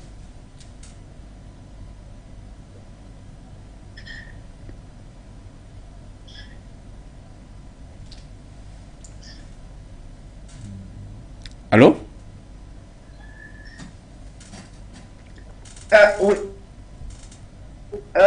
J'ai pas bien, j'ai un appel qui a interrompu ma ligne là, donc je n'ai pas bien suivi. Je repose la question. Vous suivez les interventions, les réactions des uns des autres qui participent également et contribuent à ce programme. Aujourd'hui, la pression n'est plus que sur les épaules du capitaine Ibrahim Traoré, le président de la transition du Faso. Elle repose également sur vous parce que vous devez faire tout le possible pour que lui, il ne soit pas en mauvaise posture et qu'il ne commette pas d'erreur par la suite au niveau de sa gestion afin que le Burkina Faso reste debout. Oui, je partage entièrement cette façon de voir les choses.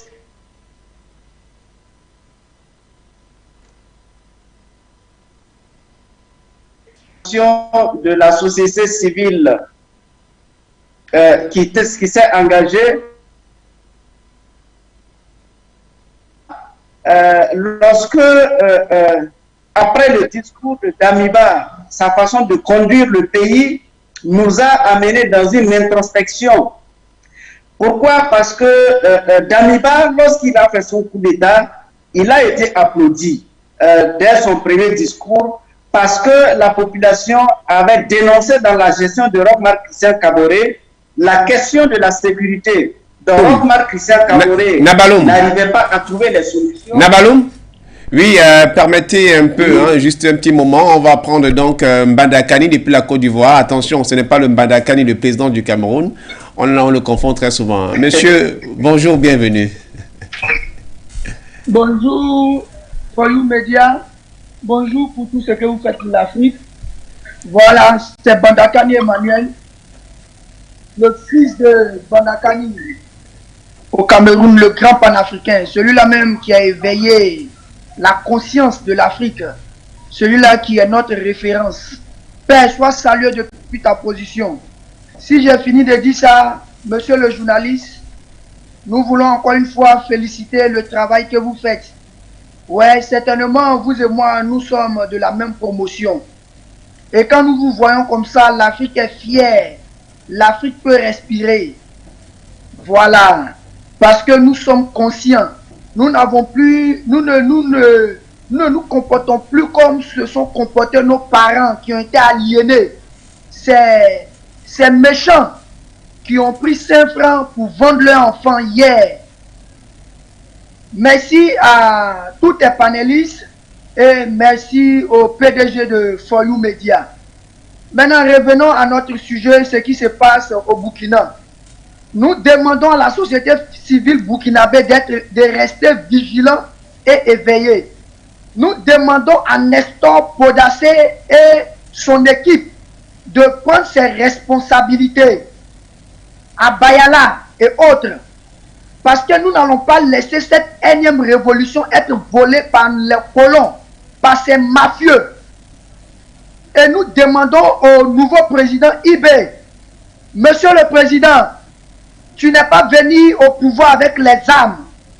Tes éléments ne t'ont pas porté au pouvoir. C'est nous le peuple. C'est la société civile qui t'a porté au peuple. Et quand nous t'avons porté, c'est pour une mission. Prête ton oreille jour et nuit vers nos bouches.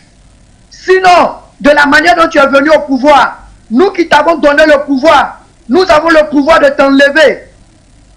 Souviens-toi, quand la France donne le pouvoir à ses colons, à ses bambins au pouvoir, il les enlève. Souviens-toi de Bokassa. Souviens-toi de Bozizé en Centrafrique. La voix du peuple, c'est la voix de Dieu. Si tu fais l'erreur de ton prédécesseur, un bon matin, nous allons te ôter. Donc tu es obligé de nous écouter. Tu es obligé de nous obéir. Quand on vient au pouvoir, ce n'est pas pour la famille, c'est pour le peuple. C'est pour le peuple. Donc il faut veiller sur tes pas. Il faut veiller sur tes agissements. On t'a déjà dit qu'il faut rompre toute relation avec la France. Il faut rompre toute relation avec les États-Unis. Tu n'as plus à réfléchir. Le Mali a fait tout le travail. Va copier le Mali. Nous te donnons une semaine. Envoie des émissaires au Mali. Envoie des émissaires au Mali. Et regarde les erreurs des Maliens. Et prends ce qui a été bon. Et viens coller ça au Burkina. Sinon, sache que tes jours sont comptés depuis hier. Parce que le peuple est debout. Le peuple est en train de te regarder. Nous avons besoin des panafricains dans ton gouvernement. Rien que des panafricains. Rien que ceux qui veulent pour le peuple. Sinon, nous n'allons pas tolérer de la manière dont nous n'avons pas toléré pour ton prédécesseur. Nous comptons sur toi. Nous te regardons. Veille sur tes pas. Veille sur tes pas. Monsieur le Président, merci. Merci à For You Media. La patrie ou la mort, nous vaincrons. Merci. Nous n'allons plus nous amuser. Nous n'allons plus nous amuser. Voilà. Trop, c'est trop. Merci à vous, cher Bandakani, depuis la Côte d'Ivoire. Nabaloum Abdoulaye, je pense que même si on a cité certains de vos frères et de vos frères de lutte, de combat, vous êtes également un leader. Ceci vient se reposer à la question que je vous ai soulignée précédemment et à laquelle vous étiez en train de répondre. Vous comprenez que la pression, elle est énorme.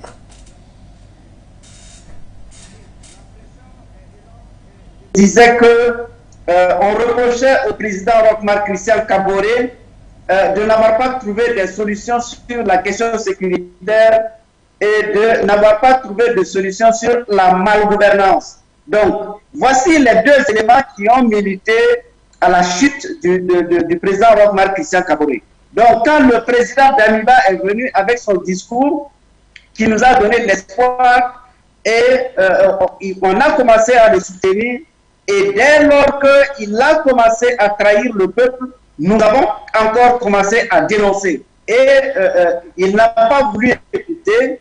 Et nous avons compris effectivement que l'instrumentalisation était de taille. Quand ça a commencé avec ses tournées, la tournée du Mali où il a fait une diversion parce qu'il devait prononcer un discours le 3 septembre et il est parti du côté du Mali et ça donnait un espoir que ce cher Damiba voulait en tout cas prendre l'exemple du Mali.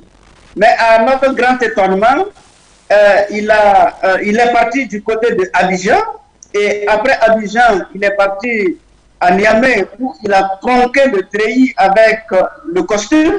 Nous avons compris que l'instrumentalisation avait véritablement pris corps dans ce monsieur-là. Donc, dès cet instant, nous, la société civile, nous les panafricains avons compris que les jours sont comptés pour ce monsieur parce que ce monsieur-là n'était pas venu pour travailler pour le peuple. Et lors de sa tournée, sa participation du moins à la 77e Assemblée de l'ONU, ça nous a conforté que alors ce monsieur-là, il répondait plutôt aux besoins de l'impérialisme que de répondre aux besoins de son peuple. Donc il fallait s'organiser et c'est pourquoi la société civile a lancé déjà le ton avant même que les militaires ne fassent le coup d'État. Donc ici c'est pour rappeler que la société civile désormais comprend la gestion de l'État et sait à quel moment le président est en train de se dévier de sa trajectoire, de suivre la volonté du peuple. Donc, les sociétés civiles sont très alertes et nous n'allons pas cesser la veille pour recadrer parce que nous n'allons pas répéter les mêmes erreurs. Et si le président Ibrahim Traoré ne suit pas la voix du peuple, c'est comme le téléspectateur l'intervenant qui venait de le souligner, la société civile, les populations vont encore réagir. C'est pourquoi nous souhaitons vivement qu'il garde toujours à l'esprit les masses populaires qui sont sorties, les premiers et deux qui lui ont donné ce pouvoir-là. Il faut parce que c'est avec le peuple qu'il pourra bien avancer, c'est avec le peuple qu'il peut réussir sa mission. Parce que, quelle que soit l'instrumentalisation de l'impérialisme, aujourd'hui, ça ne pourra plus jamais marcher. Et lorsque vous vous souvenez, il y a eu des actes qui ont été posés, dont certains ont qualifié de vandalisme. Je vais citer au niveau de Bobo du Lasso, où le centre culturel français a été saccagé et où l'ambassade, il y a eu en tout cas quelques incidents là-bas. En fait, ce sont les symboles qu'il fallait marquer pour clairement indiquer à l'Occident que le peuple que vous voyez là, il est très alerte et le peuple a compris que c'est vous, impérialisme, qui avez manigancé, instrumentalisé le lieutenant-colonel Damiba pour qu'il déroute, pour qu'il ne travaille pas pour son peuple. Donc, ce sont des leçons très fortes que nous espérons que le jeune capitaine va prendre corps avec ces éléments-là. Et surtout, nous souhaitons vivement qu'il puisse regarder du côté de Bamako tout ce qui est positif, tout ce qui peut concourir à lui faciliter la réalisation de sa mission. Nous, déjà, le peuple, il a déjà notre caution, il a déjà le soutien populaire de la population, quelles que soient les circonstances de manipulation et d'instrumentalisation, qu'il reste du côté du peuple parce que c'est le peuple qui est la vérité, c'est le peuple qui a la vérité et c'est le peuple qui donne le pouvoir. Vous, maintenant, il y aura la question justement de l'après-transition selon la charte. DP Patriarche, quand vous avez justement suivi l'un des interventions, mis à part la vôtre, on sent clairement que c'est du chaudron du côté du Burkina Faso et que toute personnalité qui sera à la place soit du capitaine ou de l'équipe qui l'accompagne et même de ceux-là qui sont en train de vouloir, notamment les membres de la société civile, ils doivent notamment se tenir à carreau parce que ça brûle. Mais avant, on nous signale qu'il y a un appel. Monsieur, bonjour, présentez-vous, madame. Allô. Allez-y, bonjour, présentez-vous, bienvenue. Allô. Allô. Vous êtes en direct, allez-y, bonjour, bienvenue, présentez-vous. Je me nomme Sabou Simon. Je suis au bout. Allô.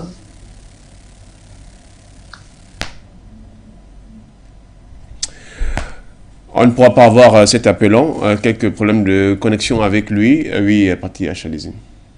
Oui, on disait... vous savez, les vrais défis pour les pays africains, aujourd'hui, c'est le défi de refondation. Un défi de refondation et surtout, les pays membres du PKR français.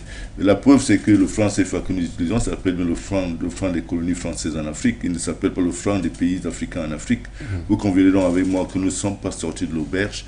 Et c'est l'un des défis majeurs que nos dirigeants doivent relever pour garantir ou alors pour reconquérir la souveraineté de nos États. Ce qui se passe au Burkina Faso est un signe prémonitoire des besoins, des attentes réelles des peuples africains de l'espace francophone.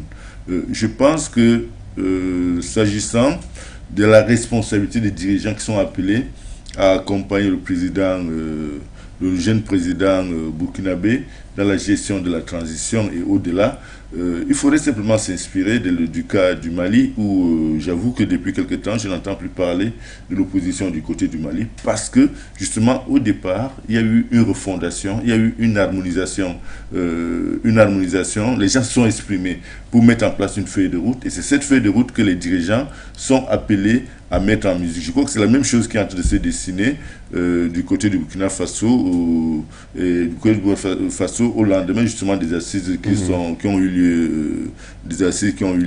Donc il ne sera pas très difficile pour ces dirigeants à mon avis, il sera plutôt important pour eux de s'inscrire dans une dynamique d'intérêt, dans une démarche altruiste dans l'intérêt du peuple burkinabé. On pourra, si ceux qui s'écarteront de ce carnaval-là auront certainement des problèmes, non seulement vis-à-vis du pouvoir en place, mais également même du peuple burkinabé qui ne se reconnaîtra plus à travers leur manière de faire, leur vision. Donc il est question, ce qui n'est pas impossible, il est question pour ceux qui seront appelés à accompagner la transition au Burkina Faso, de s'approprier le contenu de tout ce qui a été fait avant leur prise de fonction, et notamment de s'approprier le contenu de cette feuille de route qui a été élaborée de manière consensuelle à la suite des travaux, des assises qui sont achevées hier. Et surtout d'innover, d'aller au-delà et non de pénaliser ou alors de gérer au rabais ces recommandations. Mais chacun peut faire preuve d'ingéniosité, preuve de génie, je ne sais pas quoi, pourvu que cela soit conforme aux attentes du peuple. Parce que ce que le peuple burkinabé attend, sauf si je me trompe, c'est que ses aspirations soient matérialisées à travers des actes de gouvernance précis, et des actes de gouvernance qui pourront leur faire oublier la période difficile que ce peuple a traversé depuis l'assassinat de Thomas Sankara jusqu'à ce jour. Parce qu'en réalité, Thomas Sankara a porté l'espoir de tout un peuple en son temps. Et aujourd'hui, on assiste pratiquement à la réincarnation de Thomas Sankara. Vous voyez le capitaine Traoré, il a 34 ans. Il a 34 ans, c'est un jeune. Donc c'est pratiquement le même âge que Thomas Sankara avait au moment où il s'est fait assassiner. Ça suffit simplement qu'à travers le quitus que le peuple burkinabé lui donne, le peuple burkinabé voudrait vivre le rêve qui était porté par Thomas Sankara. Et je pense que tout cela va se jouer sur la capacité, l'aptitude de ceux qui accompagnent justement le capitaine Ibrahim Traoré à mettre en musique les résolutions qui ont été prises hier et aller même au-delà de ces résolutions, du moment où cela sera à l'avantage du peuple burkinabé. Tout devrait bien marcher, mais c'est un challenge, c'est un gros défi pour ceux qui seront appelés à accompagner ces transitions, parce que ce ne sera pas de la politique politicienne, ce sera du concret, il faudra apporter des réponses des réponses précises aux attentes du peuple burkinabé qui aujourd'hui peut manifester sa fierté d'avoir désormais à sa tête quelqu'un qui a le quitus. Et vous avez vu comment Damiba a accédé au pouvoir, mais s'est fait instrumentaliser pour mettre le pouvoir du peuple. On en a parlé sur ce plateau. Il s'est laissé instrumentaliser pour prostituer le pouvoir en faveur des intérêts étrangers. Aujourd'hui, le sort qui lui a été réservé est un signal fort qui est également donné, qui est envoyé à ceux qui le remplacent, au capitaine Ibrahim Traoré. Donc, ce qui est certain, c'est que tous les membres du gouvernement, le moment venu, et tous les députés, membres de l'Assemblée législative de transition, savent qu'ils ont du pain sur la planche et que le peuple veille au grain pour que ceux-ci méritent la confiance qui est en train de leur être donnée. Voilà, Nabaloum Abdoulaye, nous sommes à moins d'une dizaine de minutes. Il y a une question que depuis hier, nous avons reportée à aujourd'hui, vraiment dans votre développement, juste le temps de comprendre. Ça pourrait également, après qu'il y ait prestation notamment de serment du président de la transition. En quelques 3 minutes, le temps pour que même le patriarche réagisse là-dessus, même en 2 minutes, et mettre un terme à ce programme. Et dans la charte, justement, de transition, au niveau du chapitre 1er et ses dispositions, il est clairement dit que le mandat du président de la transition finira notamment avec l'élection d'un président pour retour à l'ordre constitutionnel. Ni lui, ni d'ailleurs le Premier ministre de la transition, comme le président de l'Assemblée législative, ne seront éligibles justement aux élections présidentielles. Votre sentiment vis-à-vis de cela, d'abord, puisqu'on aura l'occasion de parler, si seulement on est bien sûr que cela pourrait être respecté avec la fougue qui anime le peuple burkinabé. D'accord, merci pour cette question. D'abord, je dirais que si pendant ces 21 mois, le président Ibrahim Traoré arrive à trouver des réponses sur les préoccupations du moment, notamment la question de la sécurité, la question des déplacés internes et la question humanitaire, ce serait une bonne chose. Et nous souhaitons à la fin de ces 21 mois-là, qu'il puisse asseoir en tout cas des éléments de garantie pour une refondation réelle. Parce que nous avons besoin de cette refondation-là, parce que cette refondation va nous lancer dans le concert des nations, va permettre aux Burkinabés de penser les plaies béantes qui mettent en mal la cohésion sociale, qui met en mal la question de l'unité des Burkinabés, qui met en mal la question de réconciliation. Donc cette refondation, il devra être en mesure d'apporter des éléments, en tout cas qui va permettre de poser ces éléments de refondation si il n'est pas éligible pour la conduite à travers le mécanisme démocratique et qui va intervenir après la fin de la transition. Mais je dis toujours que le peuple est celui-là qui donne le pouvoir et le peuple est celui-là qui mesure pour voir est-ce que à la fin de cette transition-là, si on n'a pas les éléments qui permettent de nous conforter dans cette dynamique de refondation, je pense que nous allons raviser pour nous donner toutes les chances possibles de ne pas se laisser embrigader dans un système démocratique qui va nous ramener en arrière. Et l'exemple du Mali est très palpable et nous suivons de très près l'évolution de l'expérience qu'est en train de vivre le Mali. Ça va nous inspirer aussi pour implémenter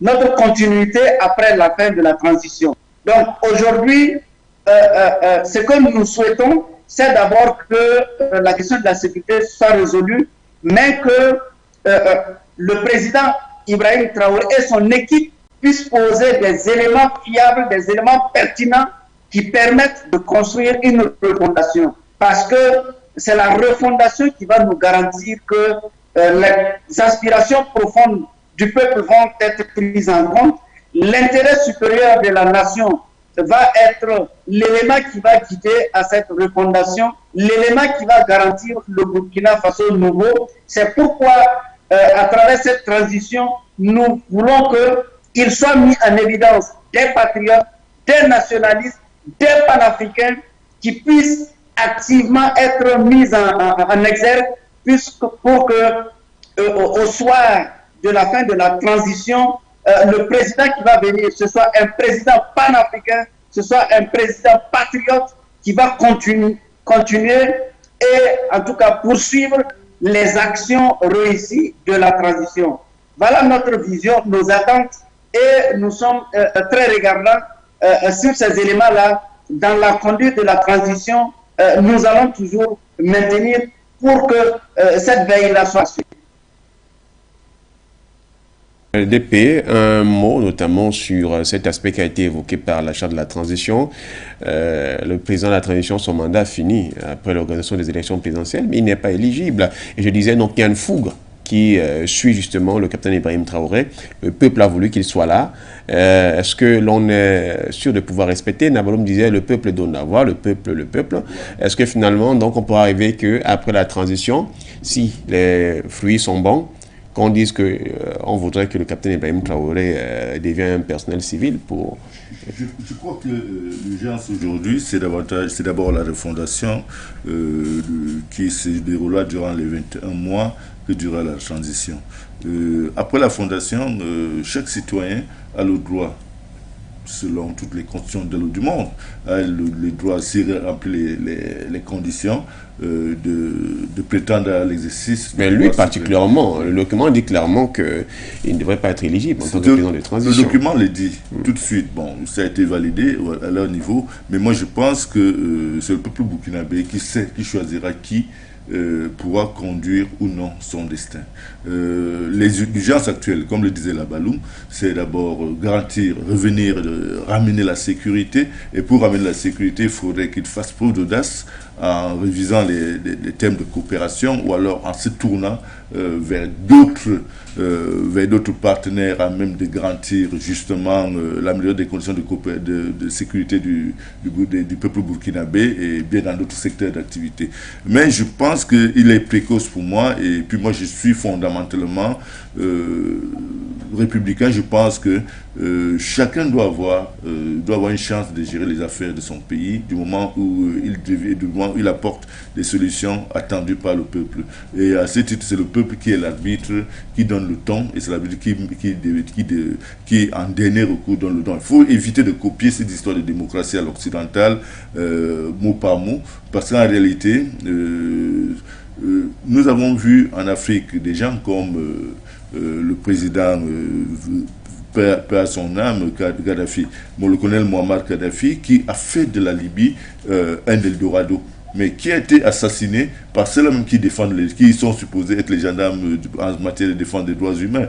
Donc, il faudrait que nous, les Africains, nous apprenions à repenser les paradigmes même qui régissent la démocratie, et non qu'on continue à les consommer comme c'était du petit, à les boire comme c'était du petit lait. Pour le moment, je crois que l'urgence pour le pouvoir en place au Burkina Faso, c'est de mettre en place une véritable refondation et ensuite garantir la matérialisation de celle-ci pour le futur de ce pays qui en a beaucoup souffert depuis l'assassinat de Thomas Sankara.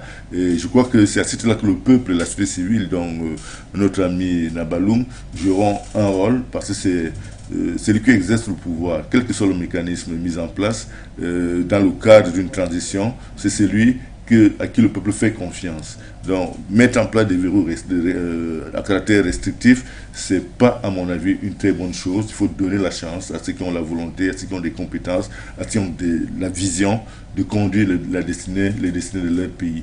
Je crois qu'il reviendra au peuple burkinabé de choisir au moment venu qui est à même de conduire avec succès la refondation de ce pays-là le moment venu.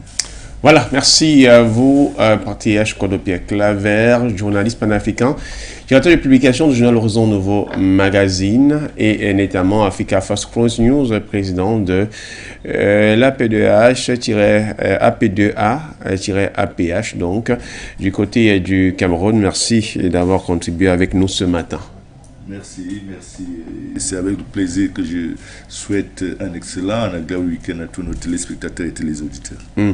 Nabaloum Abdoulaye, membre fondateur du mouvement Action pour la souveraineté du peuple du côté du Burkina Faso, ASP, très disponible toujours à chaque fois que nous vous invitons. Merci également, cher monsieur, d'avoir pris de votre matinée. On voit clairement que le travail va se poursuivre juste après ce programme. Merci donc pour votre apport ce matin. Merci à vous, Florent. Merci à l'ensemble de l'équipe technique et à la direction générale de Forum Média pour l'occasion que vous nous offrez toujours pour éclairer davantage et continuer la lutte. Et au passage, je souhaite prendre l'établissement au frère Hamza du côté du Bénin et je souhaite à tous les téléspectateurs un excellent week-end. Voilà, mais excellent week-end également à vous du côté du Ouagadougou à tout le Ouagalais, le Burkina Faso, pays des hommes intègres, la patrie ou la mort. Nous vaincrons, dit-on donc, comme étant le leitmotiv, le socle de ce côté. Merci à l'équipe technique, la réalisation qui a donc porté la signature ce matin d'Abolo. Madame, Monsieur, prenez rendez-vous avec les différents programmes de For You Media Africa dans la journée qui reviendront donc sur pas mal d'actualités. Vous aurez tout de même à prendre l'actualité lorsqu'il sera 16h GMT, donc le retour de Sikandombe sur ses antennes. Le monde bouge, l'Afrique aussi, figurez-vous que nous aussi. Bon week-end à vous.